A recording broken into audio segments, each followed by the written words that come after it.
social commentator and Bitcoin expert Layah Heilpern. He joins me to break down the potential digital cash nightmare looming and how it could be used to force eco-extremism on all of us. Hi, Layah. Hi, good to see you. Thanks for having me. Okay, so are we talking here about the complete elimination of cash? If we had some spare notes under the mattress, would they be worth anything? They could be worth something, but equally they could also be worth nothing. We don't really know yet whether cash would be not accepted in certain stores. But what we do know is that central bank digital currencies are certainly coming. We saw the president of the European Central Bank, Christine Lagarde, she was talking about them coming this week, even in the US. Jerome Powell, the chairman of the Federal Reserve, was also talking about the lack of anonymity that a central bank digital currency would have. And we also know earlier this year at Davos, they were talking about the tyrannical nature of a central bank digital currency, and that a new Bill of Rights, something sort of to that effect, would have to be drawn up to ensure that people's rights and liberties aren't impinged on. That doesn't give me any confidence in the future of it, because we know that whatever kind of Bill of Rights is drawn up, they'll just throw it in the bin, a bit like they did with the Nuremberg Code and the vaccines, when you're not allowed to coerce people into taking foreign substances. That's right. Remember when the philosophy of doctors was first do no harm? That went out the window with the vaccine, didn't it, Layah? And let's talk about who wants this. Who's pushing for a cashless society? Is it our government? Is it other governments? Or is it an unelected elite? Well, I believe it is the unelected elite, which is in control of all governments. So the World Economic Forum are talking about actually bringing out a carbon allowance. So each individual in this world will be given a carbon allowance, which means there's a certain amount of carbon that they are allowed to emit.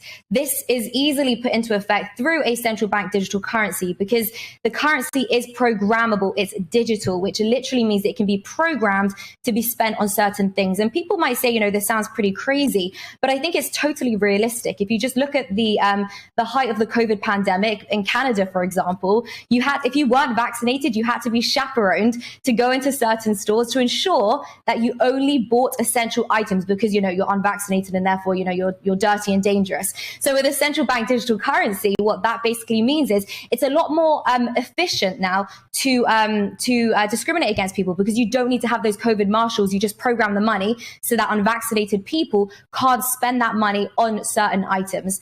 There's also really another dangerous thing, which I just want to explain as well. The money can also actually expire. So what this means is during times of economic uncertainty, central banks actually like to print more money in order to stimulate the economy, because they need that money to change hands.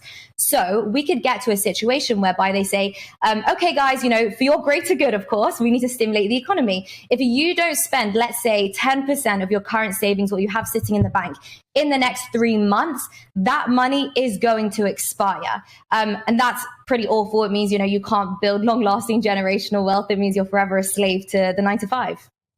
It sounds like the end of human rights, the end of personal autonomy, and the idea of a carbon allowance, that essentially rations the number of flights we can take every year, possibly how much we drive our car, or if we own a car.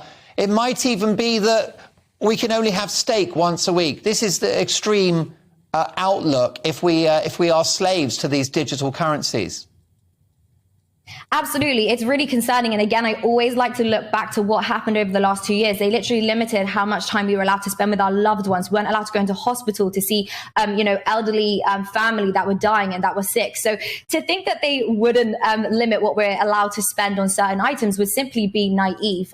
You could go to fill up your car, but your central bank digital currency gets blocked or refused because, you bought too many plane tickets. And I don't think people understand the severity of this. Money is literally the energy which fuels your life. If you do not have freedom of money, you don't have freedom of anything. You can't buy that ticket to go to protest the lockdowns. You can't, feed yourself with the kind of food that you'd like to feed yourself. Maybe, your money only works to eat bugs because because you bought too much meat this week. So when you control the money, you control the world. That's right. This is not science fiction. It's not a conspiracy theory, is it, Layah? The smiling fascist Justin Trudeau in Canada froze the bank accounts of truckers who were simply protesting against vaccine passports. And China has the social credit system. This is real. This is not a drill. Explain how it works in China and why we must resist.